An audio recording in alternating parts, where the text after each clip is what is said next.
Good morning. I'm Mayor Shirley Bryant from the City of Palmetto and current chair of the Sarasota Manatee Metropolitan Planning Organization, the MPO.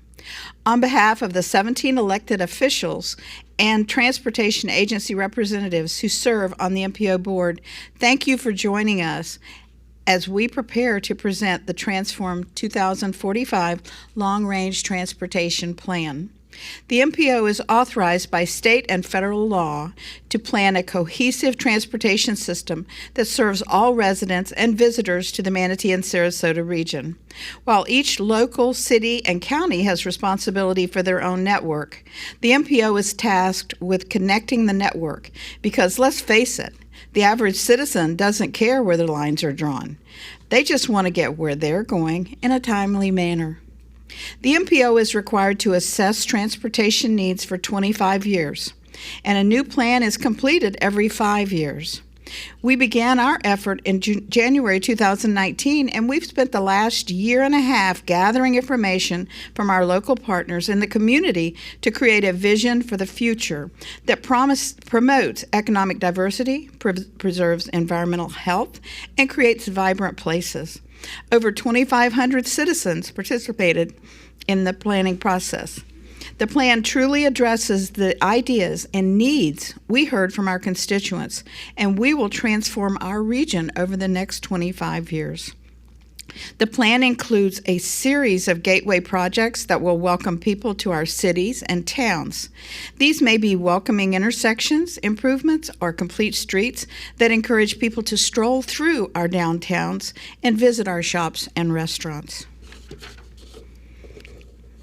There are also projects to support our tourism economy, our beaches, and baseball. We have focused resources on the major east-west corridors that take people to and from our beaches, since these are the roadways most impacted during our busy spring season. This includes safety features, technology to move traffic, and future transit. We are supporting all three of our baseball teams, the Pittsburgh Pirates, Baltimore Orioles, and the Atlanta Braves, with facilities that support better traffic flow, walking, biking, and parking for baseball fans. We will also explore the use of technology for event traffic management. The Leigh Park project includes the area around Village of the Arts. There are projects on State Road 789 on Anna Maria Island and Longboat Key to help manage traffic to improve drainage and to make it safer to walk and bike. With more options, people may choose to leave their cars at home. New regulations require us to address the resiliency for the first time. Over the next 2 years, the MPO will assess the transportation network around the Gulf and Bay and near our rivers and estuaries to determine vulnerability from storm surge, flooding, and sea level rise, and to plan for risk and recovery. Projects to protect critical infrastructure will be identified and funded in later years. I'm very pleased to report that the downtown Bryant improvements identified in the Central Manatee Network Alternatives Analysis are fully funded through construction. This project could reduce traffic delays during peak hours up to 25%. There are also projects to support the Bryant Area Convention Center, where we're meeting today, so that convention center and hotel guests can visit our riverfront, parks, and local businesses. We will continue to support replacement of our aging bridges, including DeSoto, Anna Maria, and Cortez. And of course, we will continue our work to determine the best location to add capacity across Manatee River, which is a priority for Bryant, Palmetto, and Manatee County. There's also some great projects in Sarasota County as well. And the MPO Vice Chair, Commissioner Liz Alpert from the City of Sarasota, is here to tell you about them. Commissioner Alpert. Thank you.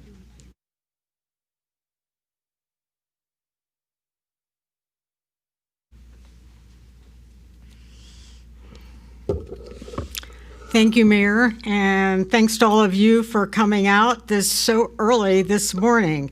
This is an exciting day for the MPO because this plan includes projects for every community and every type of transportation. There are some bridge projects in Sarasota County too, including the replacement of the Coon Key Bridge. How's that? Okay. There are some bridge projects in Sarasota County too, including the replacement of the Coon Key Bridge and the Longboat Pass Bridge that provide access to and from St. Armand's Circle and Longboat Key. And we're working with FDOT now to make minor modifications on the Ringling Causeway so we can offer shuttle service between the St. Armand's and downtown Sarasota. I'm also excited about supporting our baseball team. Projects on US 41 and widening River Road south of US 41 will support Cool Today Park and will improve access to Ed Smith Stadium by widening tunnels south of University and upgrading 12th Street from US 301. Important for both counties are the projects around the airport at University on US 41. This is the gateway for people coming to Manatee and Sarasota by air. These projects also support access and safety for our 4 universities on the US 41 corridor. A priority that was identified through our community input process was economic diversity. So the plan includes roadway and interchange projects in the Yorkshire, Raintree area of Northport that will support commercial development and the creation of new jobs, as well as providing a new evacuation route for southern Sarasota and Charlotte counties. There's a similar commerce connector and interchange at the north end of the region near the Hillsborough County line that will support business development and job creation in and around Port Manatee. There are improvements planned on East Venice Avenue, including the bridge to downtown to provide better connections to the Legacy Trail and Venetian Waterway Park. There are also trail projects throughout both counties that will create a seamless trail system from Northport to Palmetto. In addition to the projects and initiatives we've talked about today, the plan includes $300 million for multimodal improvements on key corridors like US 41, University Parkway, and the 5 state roads providing beach access and evacuation routes. There is $75 million for safety improvements at high crash locations, $75 million to protect high-risk critical infrastructure, and $75 million for transportation technology to monitor and move traffic and to prepare for the transition to autonomous vehicles. There's also $25 million for walking, biking trails, and transit. Revenue forecasts project that the MPO will have $270 million to invest in local road projects.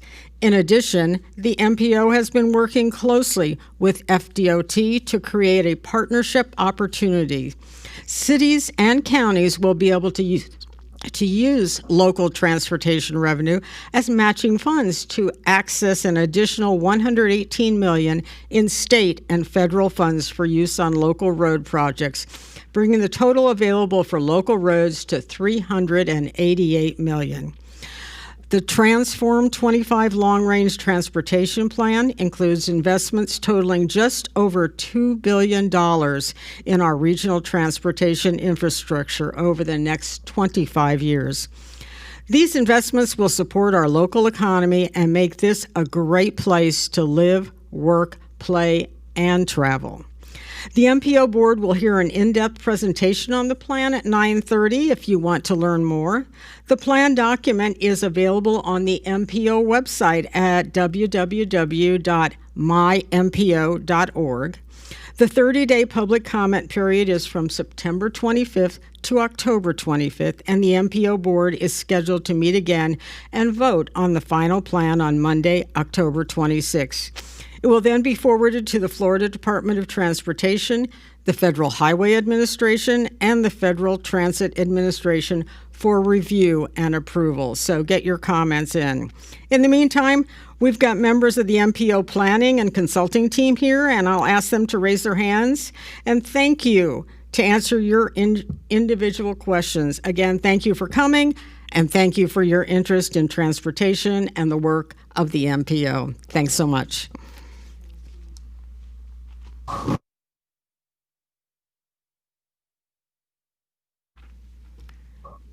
Good morning. I'm Leigh Holt with the MPO, and I'd be happy to answer questions. Okay, I heard a lot of dollar figures. What is the total proposed expenditure and how much of that is funded? The projected revenue is just over $2 billion. Okay, that is already funded, or you expect it will be funded? We project the revenue based on historical information and what the state is projecting, what the federal government is projecting that we will have, and also what the local governments are projecting to have. So it is a projection. Okay, does that balance out with what is expected to be spent? Yes. To be spent? Yeah.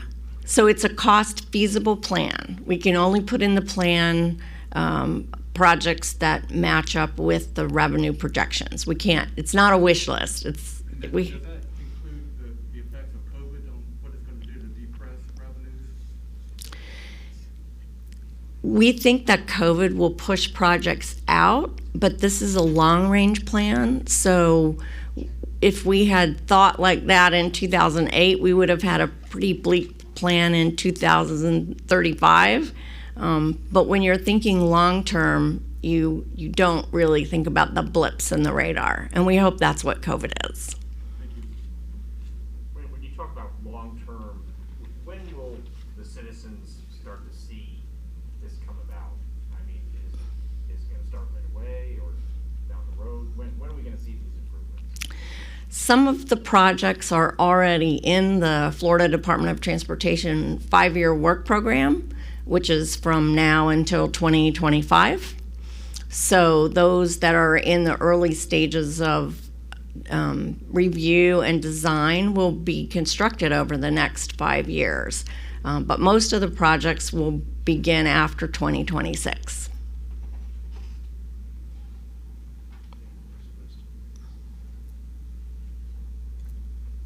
People always worry about just more traffic getting around, and there's a lot of different ways you're making improvements. What are some of the major ways that you're going to help traffic flow?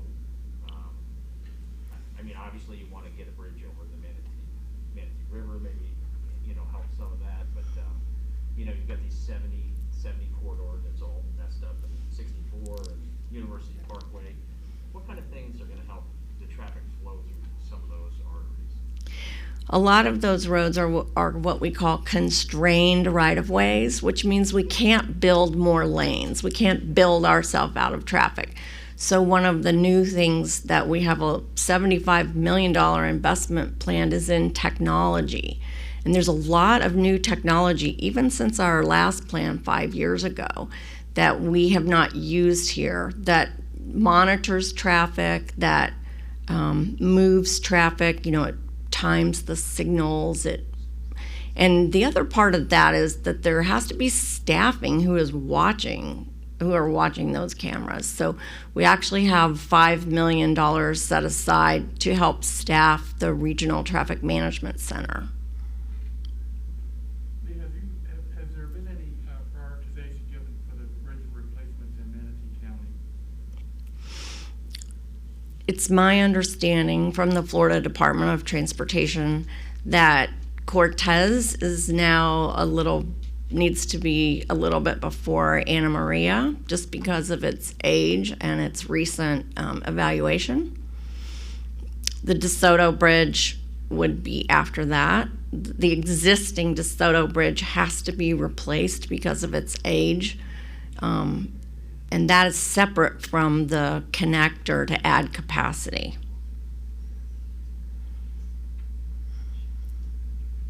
Can you talk about University Parkway a little bit?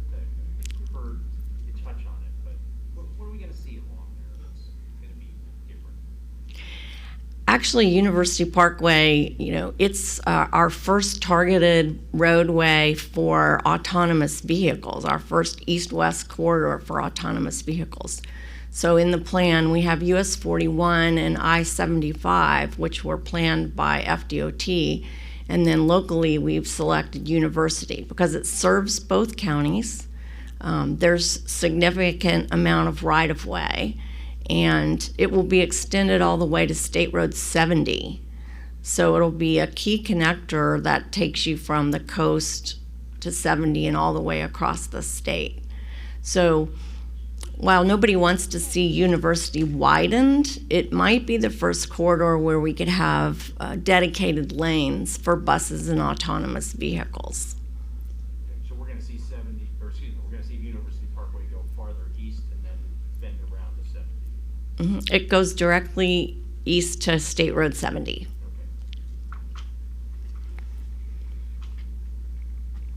And we can show that to you on a map. Right, okay.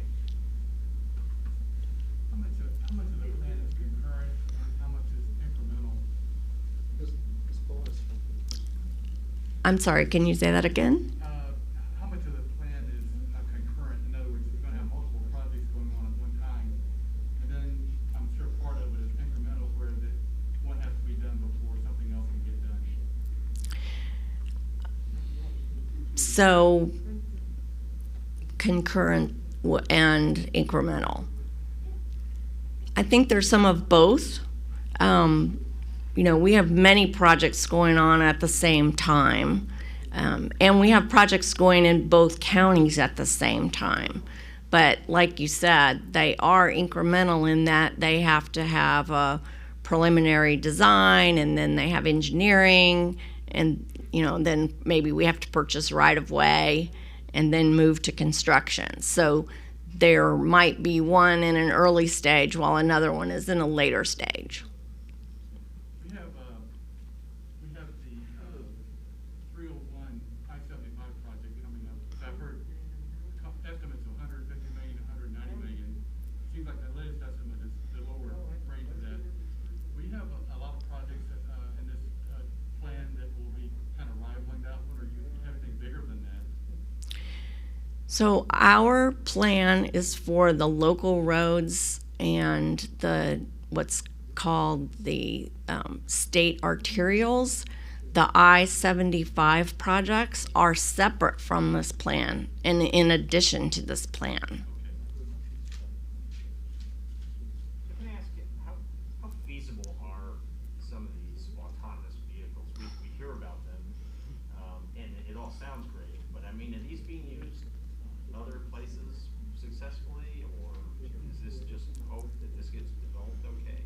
To give you an example, they were gonna have a driverless shuttle go around the UTC moment that we heard about 3 or 4 years ago, and then that was the end of that. We never heard any more about that. Now I realize it has nothing to do with you guys, but I mean, how feasible are these autonomous vehicles going up and down?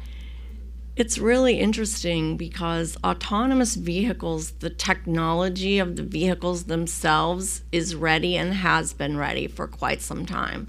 It's us, the people responsible for the network that they need to go on, that have to catch up with that technology.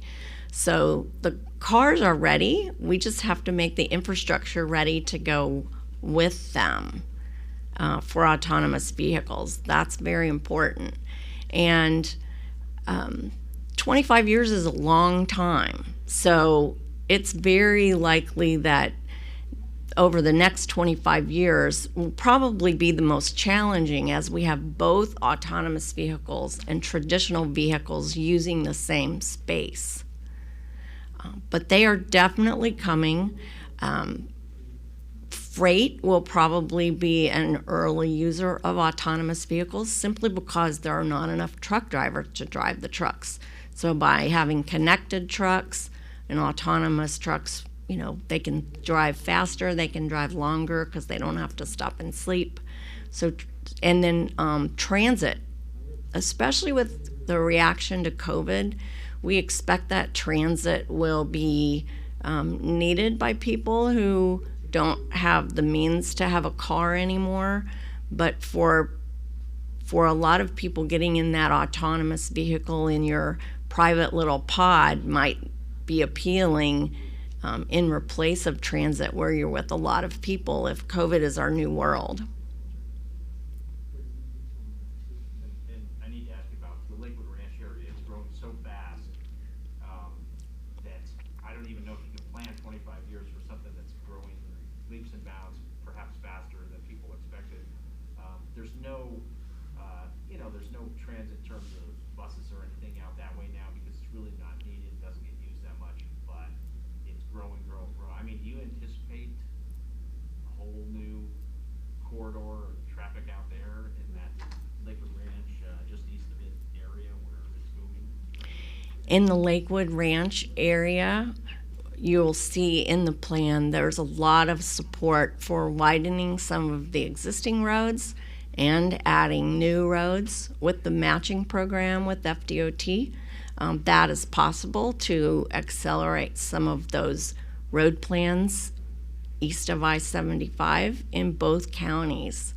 I think that the right-of-way that the Lakewood Ranch plan has makes it easier to provide for the transition to autonomous vehicles.